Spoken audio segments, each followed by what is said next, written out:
మరి నేను పుట్టిన కుటుంబము ఒక దైవజనుడికి నేను పుట్టానండి, పాస్టర్ శామ్యుల్ కర్మోజీ గారికి.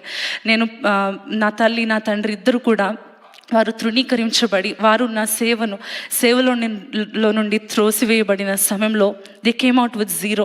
దే స్టార్టెడ్ ఫ్రమ్ స్క్రాచ్ అంటారు కదండి. చాలా కష్టం కదా. ఇప్పుడు ఒక రెసిపీని అన్ని ఇంగ్రీడియంట్స్ రెడీగా ఉన్నాయి, లేకపోతే ఒక మంచిగా బ్యాటర్ రెడీగా ఉన్నప్పుడు దాన్ని బేక్ చేయడం is very easy. But if you are making it from scratch, అప్పుడు కదా తెలుస్తుంది ప్రతి మెజర్మెంట్ ఏది కరెక్ట్గా, ఏది ఎంత తీసుకోవాలో తెలుసుకుంటూ చేసుకుంటూ వచ్చినప్పుడు కదా తెలుస్తుంది కష్టం ఏంటో. అది చాలా సింపుల్ ఎగ్జాంపుల్ అయి ఉండొచ్చు compare to what my parents went through. మరి సో మచ్ రిజెక్షన్, చాలా పెయిన్, చాలా వేదనలోంచి, చాలా అవమానము, మనుషులు ఎదురుగుండానే మాట్లాడుతున్నప్పుడు ఎదురుగా మొహం మీద తృణీకరిస్తూ మీ జీవితం ఎంత, మీరెంత, అడుక్కొని తింటున్నారు అని చెప్పి మాట్లాడుతూ అనేకమైన మాటలు చెప్పలేనంత దారుణమైనవండి. వాటన్నిటిలో జీరోలో స్టార్ట్ చేసినప్పుడు మా మదర్ నాతో ఎప్పుడు చెప్తా ఉంటారు, when your baby, just days baby ఉన్నప్పుడు మాకు ఎంత కష్టం ఉండిందంటే, ఎంత ఆకలి ఉన్నది అంటే, ఆ మాటలని వింటూ ఉన్నప్పుడు నువ్వు నా ఒడిలో ఉండేదానివి, నేను కాచిన కన్నీరు నీ చిన్న బట్టలు చిన్న వేస్తారు కదా జుబ్బా, అదంతా తడిచిపోయేది. ఆ చంటి బిడ్డ పైన నేను ఏడుస్తూ ఉండేదాన్ని, నీ పైన అలా ఎత్తుకొని ఏడ్చేదాన్ని. అంత భయంకరమైన మాటల్లోంచి మేము వచ్చాం నాన్న, దేవుడు మనల్ని అలా తీసుకొని వచ్చాడు అని చెప్తూ ఒక సంఘటన చెప్పారండి. When she was pregnant with me, నేను కడుపులో ఉన్న సమయంలో అంటూ ఉంటారు కదా, చాలా క్రేవింగ్స్ ఉంటాయి, తినాలి అనిపిస్తుంది అని చెప్పి. అన్నీ ఉన్న వాళ్ళకే ఏదో ఒకటి ఇంకా అది తినాలి ఇది తినాలి అనిపిస్తుంది. అలాంటిది బేసిక్గా అన్నం కూడా తినలేనంతగా అంత ఖాళీ చేతులతో వాళ్ళు అయిపోయిన సమయంలో మమ్మీ వాజ్ ప్రేయింగ్ అంట, నాకు ఆకలేస్తుంది ప్రవ్వా, నా బిడ్డకి నాకు ఏదైనా దయచేయి అని చెప్పి అంత హీనమైన స్థితిలోకి, అన్నీ ఉన్నవారే అన్నీ కోల్పోయిన స్థితిలోకి వచ్చేసినప్పుడు ఎవరో పిలిచి వారి గడప మీదకి కనీసం పిలవకుండా సరిగ్గా వారి లెఫ్ట్ ఓవర్స్ అంటే ఇక్కడ అంటే left overs is a small word, కానీ ఇండియాలో ఎలా అంటే ఎవరో తిన్న ఎంగిలి అంటుంటారు కదండి, అటువంటిది ఒక ప్లేట్లో వేసి ఇస్తే కూర్చొని ఏడుస్తూ నేను తిన్నాను నాన్న. అటువంటి దానిలోంచి మనం వచ్చాము. అందుకే మర్చిపోకూడదు దేవుని మేలు అన్నప్పుడు ఈ యొక్క వాక్యం నాకు గుర్తొస్తూ ఉంటుందండి. 103వ కీర్తనలో కీర్తనకారుడు అంటున్న మాట, నా ప్రాణమా యెహోవాను సన్నుతించుము, ఆయన చేసిన ఉపకారములలో దేనిని మరువకము. ఆ రోజు అలా ఉన్నవారము. తర్వాత నా స్కూలింగ్, పుట్టినప్పటి నుంచి కష్టంలో ఉన్న నేను స్కూల్లో జాయిన్ చేయడానికి కూడా కాషన్ డిపాజిట్కి కూడా డబ్బులు, కాషన్ డిపాజిట్ అంటే తెలుసు కదండి, అది ఒక 500 ఆర్ సంథింగ్ అది పే చేయవలసిన పరిస్థితిలో మరి దాన్ని కూడా అప్పు చేయాల్సిన పరిస్థితి వచ్చి అటువంటి దాంట్లో నన్ను స్కూల్లో జాయిన్ చేశారండి. జాయిన్ చేసిన దగ్గర నుంచి ఎలాగో చదువుకుంటున్నాను, స్లోగా దేవుడు చర్చ్ ప్రారంభించారు, స్లోగా దేవుడు తల్లిదండ్రులు దీవించడం మొదలుపెట్టాడు. అలాగా 8th 9th ఆ టైంకి వచ్చేసరికి ఇంకా తెలుసు కదండి, సేవకుల పిల్లలు అనగానే ఒకలాంటి ప్రెషర్ ఉంటుంది, నువ్వు కూడా ఇదే చేయాలి, నువ్వు కూడా అదే చేయాలని చెప్పి. బట్ ఐ ఫెల్ట్ లైక్ నేను చేయను, ఎందుకంటే నా తల్లిదండ్రులు సేవకు ఒప్పుకోవడం వల్లే కదా. సేవ కోసమే నా మదర్ తన చదువును వదిలేసుకుంది, సేవ కోసమే మా ఫాదర్ అన్నీ వదిలేసుకున్నారు.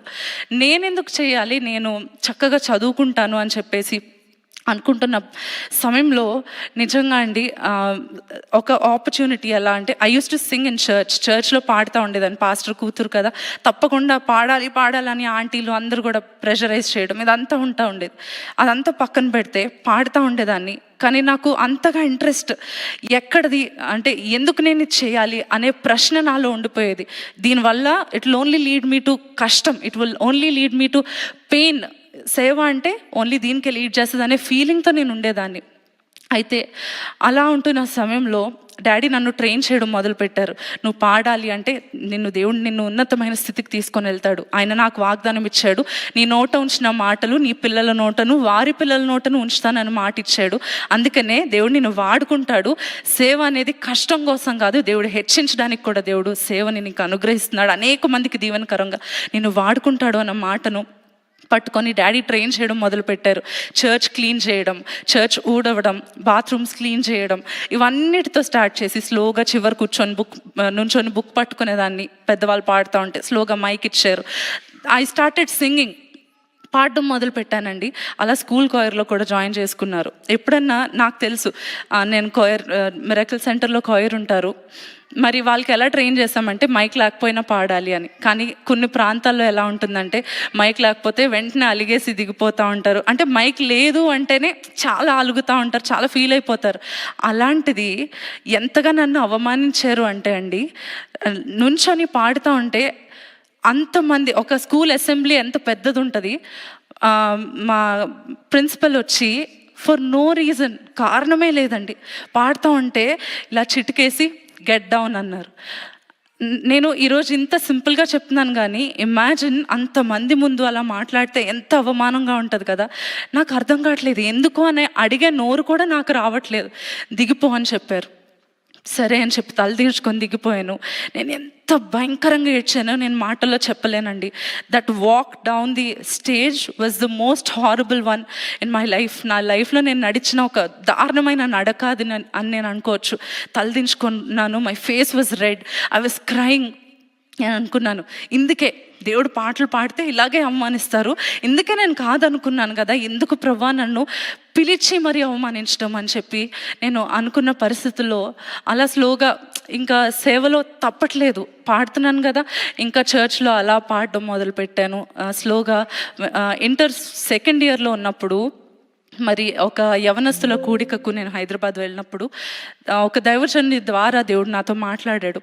నన్ను మా తమ్ముడిని దర్శించి ఇద్దరితో కూడా, నేను మిమ్మల్ని పిలుచుకుంటున్నాను, మిమ్మల్ని నేను నియమించాను, మీరు నా సేవ చేయాలి, బూదిగంతాల వరకు నేను మిమ్మల్ని వాడుకుంటాను, మీరు చిన్నపిల్లలు అని మిమ్మల్ని మీరు అనుకోవద్దు, నేను మిమ్మల్ని వాడుకుంటాను అన్న మాట ద్వారా దేవుడు మాతో మాట్లాడిన సమయంలో సేవకు సమర్పించుకొని, ప్రవ్వా నేను సేవ చేస్తాను, ఎంత కష్టం వచ్చినా నేను సేవ చేస్తాను అని చెప్పి ఇంటర్లో, అంటే వెన్ ఐ వాజ్ 17 ఉన్నప్పుడు నేను ఒప్పుకున్నాను. ఇంటికి వచ్చి, ఆ మీటింగ్ నుంచి ఇంటికి వచ్చి మేము బోర్మని ఏడుస్తూ ఉన్నాం. 2 డోర్స్ దగ్గర నుంచొని నేను తమ్ముడు ఏడుస్తూ ఉంటే నాన్నగారు వచ్చి అడిగారు, ఏంటి నాన్న ఎందుకు ఏడుస్తున్నారు అంటే, తెలియదు డాడీ, కానీ నాకు మాత్రం సేవ చేయాలనే బలమైన తపన నాలో ఉంది, దేవుడు మాతో మాట్లాడుతున్నాడు అని చెప్పినప్పుడు, ఇది పరిశుద్ధాత్మ దేవుడు మీతో మాట్లాడుతున్న మాట, అందుకనే సేవను ఎప్పుడు విడిచిపెట్టకండి, తప్పకుండా మీరు సేవ చేయండి, ఎప్పుడు మేము మిమ్మల్ని సపోర్ట్ చేస్తామని చెప్పి తల్లిదండ్రులు మాట్లాడుతూ వచ్చారు.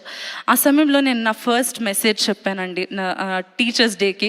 ఊరికే స్టార్ట్ చేయాలి కదా, సేవ అన్నారు కదా, స్టార్ట్ చేయాలి. సో నా first message it was about teachers day. దేవుడు ఎలా ఒక టీచర్గా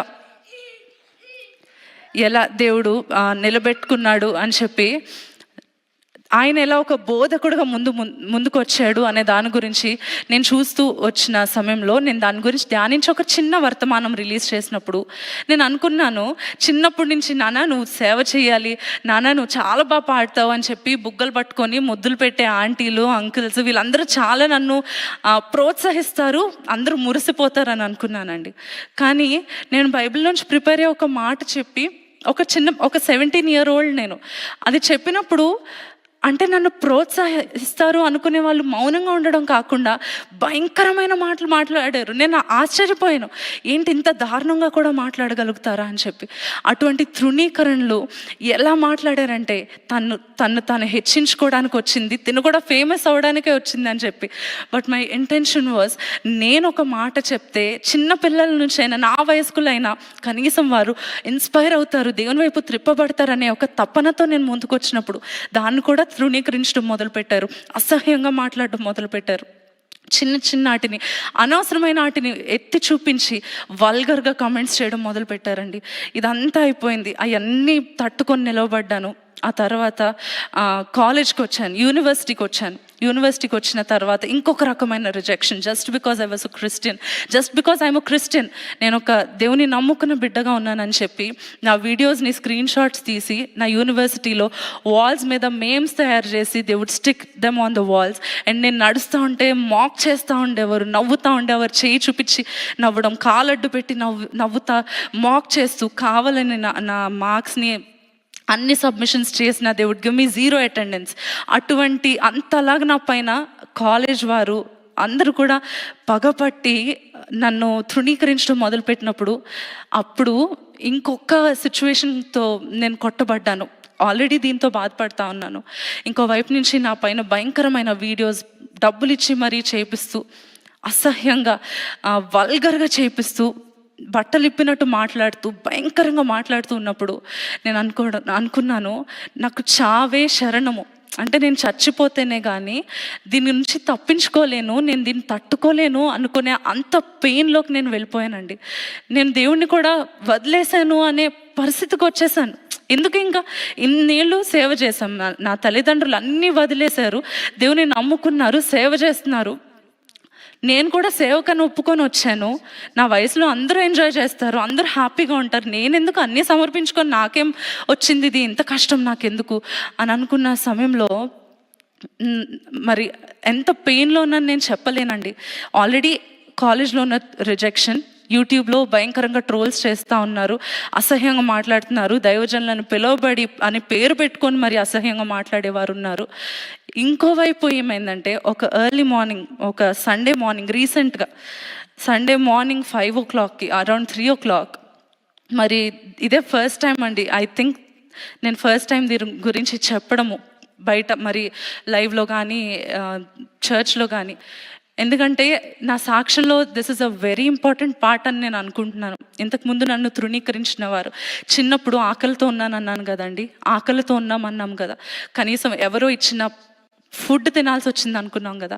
ఈరోజు దేవుడు మమ్మల్ని అనేక లక్షల మందికి సమకూర్చే వారిగా దేవుడు మమ్మల్ని దీవించాడు. అది ఒక అద్భుతం అని చెప్తే, అది దేవుని యొక్క మేలు అని చెప్తూ ఉంటే, ఏ స్కూల్లో అయితే నేను తృణీకరింపబడ్డాను, చిటికేసి దిగు అన్నారు కదా, రీసెంట్గా ఎవరైతే చిటుక వేసి దిగిపో అని చెప్పారో ఆమె వెతుక్కుంటూ మా ఆఫీస్కి కాల్స్ చేస్తూ, శ్రేష్ఠ ఏ సర్వీస్లో ప్రీచ్ చేస్తుందండి, I want to come and here her preach అని చెప్పి ఆమె వెతుక్కుంటూ వచ్చేటట్టుగా అవమానాన్ని ఆశీర్వాదంగా దేవుడు మలిచాడు. దేవునికి మహిమ కలుగును గాక.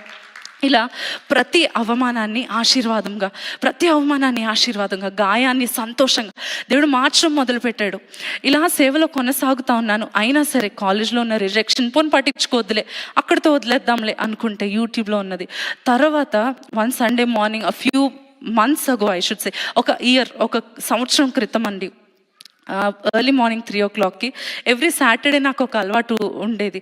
ఏంటంటే మోకరించి 3 o'clock వరకు I use to pray and prepare, కన్నీరు కారుస్తూ దేవుని సన్నిధిలో, ప్రభా రేపు వాక్యం చెప్పబోతా ఉన్నాను, నా నోట్లో నీ మాటలు ఉంచి నా ద్వారా మాట్లాడు, నేను కనిపించకూడదయ్యా, నువ్వు కనిపించాలని 3 గంటల వరకు ప్రార్థిస్తూ 3 o'clockకి ఏదో నోటిఫికేషన్ వచ్చింది నా అకౌంట్కి అని చెప్పి నేను ఇన్స్టాగ్రామ్ ఓపెన్ చేసి చూసినప్పుడు, ఎంత అంటే నేను చెప్పలేనండి ఆ ఫీలింగ్ని, మాటల్లో చెప్పలేను అనమాట. చూడండి, మనం ఇక్కడే ఉన్నట్టు ఉంటుంది, మన బాడీ ఇక్కడే ఉంటుంది, మైండ్ ఎటో ఇలా వెనక్కి జూమ్ అవుట్ అయినట్టు ఉంటుంది కదా, ఆ ఫీలింగ్ని ఏమని చెప్తారో నాకు తెలియదు. అలా అయిపోయి నా చేతులు కాళ్ళు పని చేయట్లేదు అనమాట, ఏడ్చేస్తున్నాను, కేకలేస్తున్నాను. ఏమైందంటే ఎర్లీ మార్నింగ్ 3 o'clockకి from some random account, from a fake account, నా పిక్చర్స్ని తప్పుడుగా ఎడిట్ చేసి, చాలా అసహ్యంగా ఎడిట్ చేసి, మార్ఫ్ చేసి నాకు పంపించి నన్ను థ్రెటన్ చేయడం మొదలుపెట్టారు. నువ్వు గనక ఇది చేయకపోతే, లేకపోతే ఇలా చేయకపోతే, సేవ విషయంలో కానీ పర్సనల్ విషయంలో కానీ ఇలా చేయడం మానేయకపోతే గనక నేను ఈ పిక్చర్స్ అన్నిటినీ రొటేట్ చేస్తాను, సోషల్ మీడియాలో రిలీజ్ చేస్తానని చెప్పి ఒకడు అసహ్యంగా నాకు పెట్టిన సమయంలో నేను ఇంకా అయిపోయిందండి. ఇంకా చూడండి, బ్రేక్ అయిపోయే పాయింట్ ఉంటుంది కదా, అది కూడా దాటిపోయింది అనమాట. అటువంటి పరిస్థితుల్లో నేను ఇంకా అనుకున్నాను, దేవుడు అనేవాడు కనుక ఉంటే నాకు ఇది అవ్వదు, దేవుడు అనేవాడు ఉంటే ఇలాంటిది అలౌ చేయడు కదా అని చెప్పి నన్ను నేను అనుకుంటా ఉన్నాను. ఆ సమయంలో నా ఫ్రెండ్స్తో నేను నా రూమ్లో ఉన్నాను, ప్రేయర్ చేసుకొని లేచి చూశాను ఇదంతా ఎపిసోడ్ జరుగుతుంది. పేరెంట్స్కి కూడా చెప్పొద్దు, ఎక్కడికైనా వెళ్ళిపోతాను, నేను చదువు కూడా మానేస్తాను, సేవ మానేస్తాను, నేను ఎక్కడికైనా వెళ్ళిపోతాను, ఎవరికి నేను చెప్పను, ఎవరికి నేను కనపడను, నా మొహం కూడా నేను ఎవరికి చూపించుకోలేను. దీని తర్వాత దీన్ని ఎవరైనా చూస్తే ఎంత అసహ్యంగా నా గురించి మాట్లాడతారు, ఎంత తప్పుడుగా అపార్థం చేసుకునేవారు ఎంతమంది ఉన్నారు, మంచి చేస్తేనే చెడ్డగా మాట్లాడుతున్నారు, ఇటువంటివి వస్తే నా బ్రతుకేమైపోతుంది, రోడ్డును పడిపోతాను నేను అని చెప్పి సేవ మానేస్తాను, నా అకౌంట్స్ అన్నీ క్లోజ్ చేసేస్తాను, నేను పెట్టిన వీడియోస్, నేను చేసిన సేవ అంతా ఇంకా కనపడకూడదు నేను ఎవరికి అనుకున్న భయంకరమైన పరిస్థితుల్లో మరి తల్లిదండ్రులు నా ఫ్రెండ్స్ కాల్ చేసి, ఆంటీ షైని పిచ్చి పిచ్చిగా మాట్లాడుతుంది, ఏదేదో అయిపోతుంది షైని, కొంచెం ఒకసారి రండి అని చెప్పి 3 o'clock వస్తే మమ్మీ వాళ్ళు గుండెలు పట్టుకొని వచ్చారు. నాన్న ఏమైంది అని చెప్పి వస్తూ ఉన్న సమయంలో నేను అన్నాను, ఏం లేదు, ఎవరో తప్పుగా కమెంట్ పెట్టారు అంతే అని చెప్తుంటే, లేదు ఫోన్ చూస్తామని చెప్పేసి మా ఫ్రెండ్స్ చూపించినప్పుడు ఆ పిక్చర్స్ మరి వాళ్ళు వానిష్ మోడ్లో పెట్టి దాన్ని చాలా తెలివిగా చేశారనమాట. మరి వీఆర్ ఆల్ హార్ట్ బ్రోకెన్ అండి. మిడ్ నైట్ 4 అయిపోయింది, ఎర్లీ మార్నింగ్ 4 అయింది. సండేకి సర్వీస్కి 6 o'clockకి మేము వెళ్ళాల్సిన సమయంలో ఇంకా డాడీ వాళ్ళు నేను ఒక డెసిషన్ తీసుకున్నాం అనమాట. ఏంటి అంటే నేను మమ్మీ ఒక డెసిషన్ ఏమని అనుకున్నామంటే, ఇంకా చదువు సేవ అంతా వదిలేసి అకౌంట్స్ అన్నీ కూడా క్లోజ్ చేసేసి డిసపియర్ అయిపోయినట్టుగా ఏదైనా కంట్రీకి పంపించేస్తే చదువుకొని ఎప్పుడైనా పెళ్లి చేశాక తీసుకొని వస్తే ఇటువంటివి ఉండవు, లేకపోతే ఇటువంటివి మాట్లాడడం అట్లీస్ట్ ఆపుతారు, ఇలా చేయడం ఆపుతారు అని చెప్పి అనుకుంటున్నప్పుడు నాలో ఒక వార్ అనమాట అండి. ఒక పక్కన సేవ చేయను అని నా వాయిస్ మాట్లాడుతూ ఉంది, ఒక పక్కనేమో నేను నిన్ను పిలుచుకున్నాను నేను ఉంటాను అనే ఒక వాయిస్ వినిపిస్తూ ఉంది. కానీ నేను అది వినడానికి ఇష్టపడట్లేదండి. పరిస్థితి ఎంత భయంకరమైనది, నేను వెళ్తున్న తృణీకరణ ఎంత దారుణమైనది. ప్రశాంతంగా చదువుకొనివ్వట్లేదు, సేవ చేయనివ్వట్లేదు, పాటలు పాడనివ్వట్లేదు, వాక్యం చెప్పనివ్వట్లేదు. కూర్చుంటే తిడుతున్నారు, నుంచుంటే తిడుతున్నారు. ముసుగులా జారిపోయినా వెంటనే రెడీగా ఉంటారు కొంతమంది. ఇండియాలో చాలా భయంకరమైన వాళ్ళు ఉన్నారండి. ఇలా ముసుగు జారితే చాలు వెంటనే కమెంట్స్లో రెడీగా ఉంటారు అనమాట. మీ సిస్టర్ ముసుగు వేసుకోండి, వాక్యం వినాలా, వాక్యం చెప్పాలా, దీని గురించి నేను ఆలోచించాలా. ఇవన్నీ చిన్నవి. కానీ ఆ సిచ్యువేషన్ మార్నింగ్ 4 o'clockకి, మార్నింగ్ 5 అయిందండి. ఇంకా టికెట్స్ బుక్ చేసుకోవడానికి వెబ్సైట్ కూడా ఓపెన్ చేసాము. టికెట్స్ కూడా బుక్ చేసుకొని పిన్ని దగ్గరికి, డాలస్లో పిన్ని ఉన్నారు, సో తన దగ్గరికి నేను ఇంకా వెళ్ళిపోయి ఇక్కడ సేవ ఇంకా కనిపించను. శ్రేష్ఠ ఏది అంటే మాయం అన్నట్టు ఉండాలి సోషల్ మీడియాలో అన్నట్టు నేను అనేసుకున్నానండి. కానీ ఒక పక్కన నాకు వేదన ఏంటి, మిరకిల్ సెంటర్ని నేను విడిచిపెట్టి, నా మిరకిల్ ఫ్యామిలీని విడిచిపెట్టి వాక్యం చెప్పడం మానేసి ప్రతి ఆదివారం ఉదయం అయితే చాలు పరిగెత్తుకొని దేవుని సంఘానికి వెళ్ళి నేను దేవుని పని చేస్తాను. అటువంటి నేనేనా ఇలా ఆలోచిస్తున్నాను అని ఒకవైపు, ఇది ఒకవైపు. అయితే కాసేపు అయింది, ఎవరికి చెప్పొద్దని చెప్పారండి ఇంట్లో. కానీ నా బెస్ట్ ఫ్రెండ్స్ ఒక 3 ఉన్నారు. వాళ్ళ 3కి నేను షేర్ చేసుకున్నప్పుడు they bawled their eyes out అని నేను చెప్పొచ్చు. ఎంత ఏడ్చారంటే, అంటే నువ్వు ఎప్పుడు వస్తావు అంటే మేబీ ఒక 10 yearsలో. అంతే, నేను ఇంకా ఫిక్స్ అయిపోయాను. ఎందుకంటే ఒక ఆడపిల్లని అలా బయట పెడితే భారతదేశంలో ఎంత భయంకరంగా చూస్తారు, ఎంత తృణీకరిస్తారు. అటువంటి పరిస్థితిలో మార్నింగ్ 5కి డిసైడ్ అయ్యి ఫ్రెండ్స్కి చెప్పాను నేను వెళ్తున్నాను. ఆ 3కే తెలుసండి. అయితే బ్యాగ్స్ అన్నీ కూడా తీసి, ఇంకా నేను సామాన్లన్నీ తీసి బ్యాగ్స్లో అంటే ఇంకా పేర్చలేదు, బట్ ఏమేమి పట్టుకెళ్తాను అన్నీ బయటికి లాగేసి పెట్టేసి పాస్పోర్ట్స్ అన్నీ రెడీ చేసుకుంటా ఉన్నాను. కొన్ని రోజులు వెళ్ళి వస్తూ ఉన్నాము, సీక్రెట్గా అయినా సరే నేను ఉంటాను ఎక్కడన్నా అని చెప్పి. అయితే అలానే చర్చ్కి ఒకే ఒక సర్వీస్కి ఈరోజు వెళ్దాము, ఎందుకంటే సెక్యూరిటీ ఇష్యూ కూడా ఉంది. కొంతమంది థ్రెటన్ చేసి చంపుతామని కూడా థ్రెటన్ చేస్తూ ఇటువంటి మాటలు వస్తున్నప్పుడు జాగ్రత్తగా ఉండాలి కదా అని చెప్పి ఒక్క సర్వీస్కి చర్చ్కి వెళ్ళి ఇంటికి వచ్చేసాం. నెక్స్ట్ డే ఇంకా US ప్రయాణం, టికెట్స్ కూడా చేసుకోవడానికి ఎంతైనా సరే ఇంకా ఎలాగోలా కష్టపడి వెళ్దామని చెప్పి అనుకుంటున్న సమయంలో నైట్ అయిందండి. ఇంటికి వచ్చాను. That whole day was crying. నా ఫేస్ అంతా స్వెల్ అయిపోయింది. యూట్యూబ్లో అందరూ చాట్లో కూడా పెట్టేవారు, ఏమైంది, వాట్ హ్యాపెండ్ అంటే. ఏడుపు ఆగట్లేదు. దేవుని సేవ నేను వదిలేసి వెళ్ళిపోతున్నా. పిరికిదాన్ని చేసింది లోకం, పిరికిదానిగా నన్ను మార్చేసింది. దేవుణ్ణే వదిలేస్తున్నాను, దేవుడే లేడని నేను ఆలోచిస్తున్నాను. ఒక పక్కన గాయము, బాధ, దేవుని నుండి ఎడబాటు లాగా అనిపించేసిందండి. అయితే ఆ రాత్రి డాడీ వచ్చి, నాన్న నీతో ఒక మాట చెప్పాలి అన్నారు. ఏంటి అంటే, మామూలుగా మిరకిల్ సెంటర్లో లైన్లో అందరూ వస్తూ ఉంటే డాడీ వారి తలపైన చేపెట్టి ప్రార్థన చేస్తూ ఉంటారు. అలా ఎప్పుడు వచ్చే మన మిరకిల్ ఫ్యామిలీ కాకుండా ఒక కొత్త ఆయన ఎవరో వచ్చారు నాన్న, ఎవరో ఒక కొత్త అతను వచ్చాడు. అతను ఎవరో మనకు తెలియదు, ఎప్పుడు మనం చూడలేదు. అయితే ఇలా వచ్చి కానుకిస్తారు కదా, అలా ఇచ్చినట్లుగా ఒక పేపర్ ఫోల్డ్ చేసి నా చేతిలో పెట్టేసి ఆయన వెళ్ళిపోయాడు. ప్రేయర్ రిక్వెస్ట్ కూడా ఏం చెప్పలేదు, వెళ్ళిపోయాడు. అంటే ఏంటి ఆ పేపర్ అని అందరూ కలిసి, 4 కలిసి ఓపెన్ చేసామండి. నెక్స్ట్ డే ట్రిప్ ఉంది, ఇంకా సేవ వదిలేసి వెళ్ళిపోవాల్సిన రోజు వచ్చేసింది. ఆ ముందు రాత్రి ఆ పేపర్ ఓపెన్ చేసి చూసినప్పుడు అందులో రాయబడింది ఏంటంటే, ప్రియమైన శ్రేష్ఠ తల్లికి ఈరోజు ఉదయము 5 గంటలకు ప్రభు నాతో మాట్లాడిన మాట, నువ్వు సేవ మానకూడదు, నేను నీ కోసం నిలబడతానని ప్రభు నీతో మాట్లాడుతూ ఉన్నాడు. నువ్వు పాటలు పాడడం మానకూడదు, నువ్వు సేవని విడిచిపెట్టి ఎక్కడికి వెళ్ళకూడదని దేవుడు నీతో మాట్లాడుతున్నాడు అని. ఎవరో స్ట్రేంజర్, ఆయనకి తెలీదు. మేము 5 o'clockకే డిసైడ్ అయ్యాము. ఆయనకి 5 o'clockకే పరిశుద్ధాత్మ దేవుడు మాట్లాడి, సేవలో దేవుడు నిన్ను వాడుకోబోతున్నాడు, తృణీకరణలన్నీ కూడా నిన్ను హెచ్చించడానికే అని దేవుడు నీతో చెప్పమన్నాడు తల్లి అని చెప్పి ఇట్లు అని చెప్పి కింద ఏం రాయకుండా వదిలేసి వెళ్ళిపోయాడండి. నేను అనుకుంటున్నాను దేవుని దూతే వచ్చి దేవుని యొక్క వర్తమానమును, దేవుడు నా కొరకు మాట్లాడిన మాటను తీసుకొని వచ్చి వెళ్ళిపోయాడేమో అని చెప్పి కదండి. దేవుడు ఆ విధంగా మాట్లాడినప్పుడు సరే నేను ఇంకా అది పట్టుకొని ఏదన్నా రానివ్వండి, ఆ ఫొటోస్ కావాలంటే వాడిని రిలీజ్ చేసుకొనివ్వండి, నాకేం పర్లేదు మమ్మీ, నేను నిలబడతాను. ఎలా వచ్చిందో ఎక్కడి నుంచి వచ్చిందో ధైర్యం నేను చెప్పలేను, కానీ నన్ను బలపరిచి చేసినందు నేను సమస్తమును చేయగలను. అందుకనే ఆయన నన్ను బలపరుస్తాడు. ఎంత ఎక్స్టెంట్కైనా నేను వెళ్ళిపోతాను దేవుని పని కోసం. ఎంత తృణీకరించబడినా నేను నిలబడతాను అని చెప్పి నిలబడ్డానండి. మరి ఇదైన కొన్ని నెలలకే మా రిలేటివ్స్, మా మామయ్య వాళ్ళు కాకినాడలో ఉన్నారు. వాళ్ళు మరి అంకిత్ రెడ్డి గారి యొక్క సంబంధం తీసుకొని వచ్చారనమాట. తీసుకొని వచ్చి ఈ అబ్బాయి అయితే బాగుంటాడమ్మా అని చెప్పి చెప్తున్న సమయంలో అప్పటికే చాలా సంబంధాలు వస్తూ ఉన్నాయి. దేనికోసం ఎటువైపు చూడాలో ఏది చేయాలో తెలియదు. 16 years నుంచి అంటే సేవలో ఉండేసరికి బయటకు ఎక్కువ కనిపిస్తూ ఉంటాం కదా, చాలామంది ప్రపోజల్స్ పంపిస్తూ ఉండేవారు. కానీ ఏది చేసుకోవాలో అర్థం కాని పరిస్థితుల్లో నేను ప్రార్థించేదాన్ని, ఫాస్టింగ్ ఉండి ప్రేయర్ చేసుకునేదాన్ని. చేసుకుంటూ అంటే రోజు ఒక టైం పెట్టుకొని ఫాస్టింగ్ ఉండి ప్రేయర్ చేసుకునేదాన్ని. దేవా, నా జీవితంలోనికి నువ్వు ఎవరిని పంపిస్తావో వారి ద్వారా నేను సేవ తగ్గించకూడదు, కానీ ఇంకా ఎక్కువగా నేను వాడబడాలి, కలిసి మేము వాడబడాలి. అటువంటి ఒక మంచి దైవజనుడిని పంపించు ప్రభా.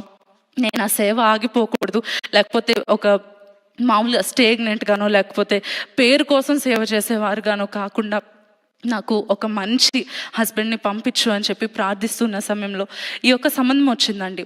సంబంధం వచ్చినప్పుడు అంకుల్ వాళ్ళ ఫ్యామిలీ, మా మామయ్య గారు వాళ్ళ ఫ్యామిలీ, మా ఫ్యామిలీకి ఆల్మోస్ట్ 20 years నుంచి తెలుసు. కానీ వారికి ఒక కొడుకున్నారన్న విషయం మాకు తెలియదు అనమాట.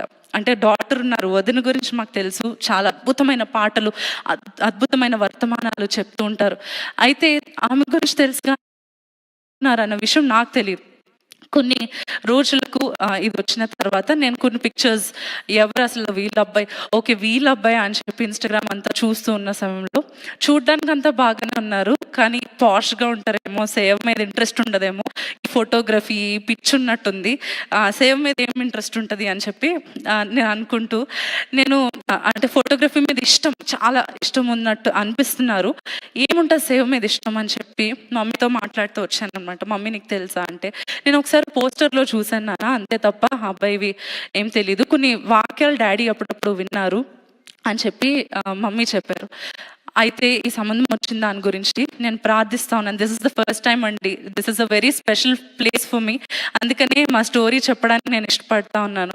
అయితే నేను ఎంత స్ట్రిక్ట్ ఫాస్టింగ్ చేశానంటే ఆల్మోస్ట్ 1 week ఓన్లీ వాటర్ తాగాను. ఓన్లీ వాటర్తో ఫాస్టింగ్ ఉండి, ప్రవ్వా ఎట్టి పరిస్థితుల్లో నేను తప్పడుగు వేయకూడదు, చూడ్డానికి బాగున్నారని, ఆల్రెడీ సేవలో ఉన్నారు కాబట్టి నేను చేసుకోకూడదు, కానీ నా కోసం నువ్వు నియమిస్తేనే నేను చేసుకోవాలి, నాకు స్పష్టంగా నీ వాక్యం ద్వారా నాతో మాట్లాడని చెప్పి వారం రోజులు నేను ఫాస్టింగ్ ఉండి కన్నీటితో దేవుని పాదాల చెంత.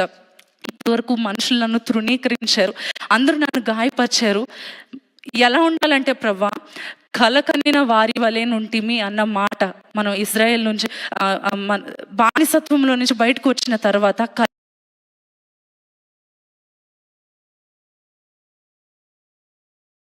ఉండాలంటే ఆ బాధ అంతా నాకు ఒక కలగా మిగిలిపోవాలి తప్ప అది నన్ను ఇంకా గాయంలో ఉంచేయకూడదు. అంత మంచి వారిని నా కోసం పంపించు ప్రభా, అంత మంచి సేవకుని పంపించయ్యా అని చెప్పి వీరి కోసం ప్రేయర్ చేయట్లేదు. అయితే లాస్ట్ డే మరలా మాకు తెలిసిన వారి ద్వారా వచ్చిన మాటతో మరలా వీళ్ళదే సంబంధం తీసుకొని వచ్చారు వేరే వాళ్ళు.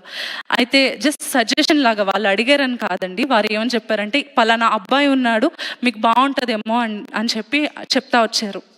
వచ్చినప్పుడు మరి చాలా ఎక్కువగా ప్రార్థించి ఇంక లాస్ట్ డే నేను వాక్యం తీసి చాలా నీరసం వచ్చేస్తుంది, తల తిరిగిపోతా ఉందన్నమాట. అయినా సరే ప్రభా వాక్యం ఇచ్చే ఏదో ఒకటి దీని గురించి ఫినిష్ చేసేద్దాం, ఏదో ఒకటి అంటే ఏదో ఒకటి మంచిది అయితే కనుక ముందుకు వెళ్ళిపోవచ్చు, లేదంటే ఇక్కడితోనే ఆపేయాలి, ఏది సాగదీయకూడదు కదా అని చెప్పేసి నేను వాక్యం తీసుకుంటున్నప్పుడు జస్ట్ బైబిల్ ఓపెన్ చేశానండి, మోకరించాను, బెడ్ పైన బైబిల్ ఉంది, ఇలా ఓపెన్ చేసి ఐస్ బ్లర్ అయిపోతున్నాయి అనమాట, కళ్ళు తిరిగిపోయి. అయినా సరే I was trying to read.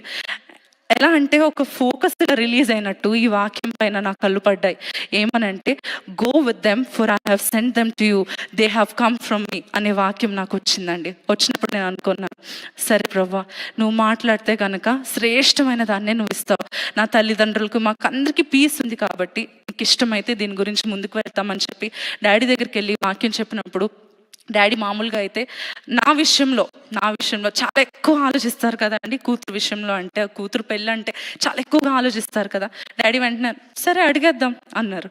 అంటే ఇంత ఈజీగా ఎలా అన్నారు డాడీ అని చెప్పేసి అనుకుంటూ ఇంక వెంటనే మామయ్య గారి నెంబర్ తీసుకొని మామయ్య గారి నెంబర్ తీసి డాడీ అడిగి ఏం చేశారు అంటే, ఈ యొక్క ప్రపోజల్ కోసం పెళ్లి చూపులు ఇదంతా జరిగి చాలా ఒఫీషియల్గా అరేంజ్డ్ మ్యారేజ్ జరిగిందండి. మరి లైవ్లో వీక్షిస్తున్న వారికి ఇక్కడ వారందరికీ కూడా చెప్తున్నాను, దేవుని యొక్క కృప చేత మరి నేను ప్రార్థించిన దానికి అడుగు వాటి కంటేను ఊహించు వాటి కంటేను అత్యధికంగా దయచేవాడు మరి మా హస్బెండ్ అంకిత్ గారిని దేవుడు నాకు దయచేశాడు. వారి యొక్క కుటుంబం ఎంతగా నన్ను ప్రేమించే కుటుంబం అంటే, సేవలో ఎంతగా నన్ను ప్రోత్సహించే కుటుంబం అంటే, ఇంకా పరిచయం నాకు ఎక్కువగా అత్తమ్మతో లేనప్పుడు నేను అనుకునేదాన్ని ఏ మీటింగ్కి వెళ్ళాలన్నా సరే పర్మిషన్ అడిగి స్ట్రిక్ట్గా ఉంటారేమో అని. కానీ ఎంతగా నన్ను ప్రోత్సహిస్తారు అత్తమ్మ మామయ్య అంటే, అమ్మ నెక్స్ట్ డే మీటింగ్ మేమే నీ కోసం అరేంజ్ చేపిస్తాం, ఎక్కడికి వెళ్తారు నాన్న, నువ్వు ఎక్కువ వాడుబడతాలి, ఎక్కువ ప్రార్థన చేసుకో, ఇద్దరు ప్రార్థన చేసుకోండి. ఇలా స్టేజ్ మీదకి వచ్చే ముందు కూడా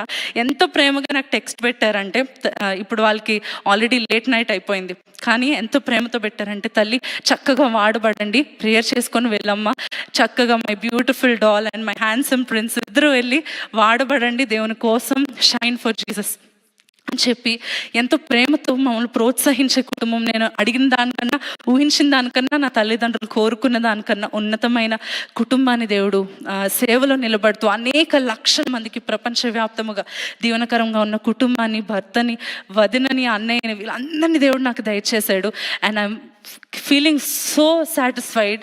నా హృదయం అంతా ఎంతో కృతజ్ఞత కలిగి ఉన్నానండి. నా బాధ, నా వేదన అంతా మర్చిపోచేసే ప్రేమ కలిగిన నా యొక్క భర్తను దేవుడు నా జీవితంలోకి తీసుకొని వచ్చాడు. దేవుడు నేను నిన్ను తృణీకరించే మనుషులు ఎదుట నేను నిన్ను హెచ్చిస్తానని చెప్పి God has blessed a couple to be a blessing to many. Already అనేక లక్షల మంది యవనస్తులు దీవించబడతా ఉన్నారు, నేను నమ్ముతున్నాను. This is just 1% of what God has plan for us. దేవుడు మా కోసము ప్లాన్ చేసిన దాంట్లో 1% మాత్రమే ఇంకా బలముగా దేవుడు వాడుకోబోతున్నాడని. అదేవిధంగా ఎక్కడైతే నేను తృణీకరించబడ్డానో, ఏ ఊరిలో అయితే నా తల్లిదండ్రులు తృణీకరించబడి తలదించుకున్నారో, అదే ఊరిలో ఘనమైన క్రైస్తవ వివాహం ద్వారా మమ్మల్ని జతపరిచి అనేక మంది దైవజనులు అనేకమైన రాష్ట్రాల నుండి, దేశాల నుండి వచ్చి మమ్మల్ని దీవించినంతగా మమ్మల్ని దీవించి దేవుడు నిలబెట్టుకున్నాడండి. ఈ విధంగా దేవుడు మమ్మల్ని జతపరిచాడు. ఈరోజు యవనస్తులు ఇక్కడ ఉన్నారేమో, మీ కళ్ళకు కనిపించే దాని ద్వారా ముందుకు వెళ్ళకండి, మీ హృదయానికి కనిపించే దాని ద్వారా ముందుకు వెళ్ళకండి. ప్రార్థించండి.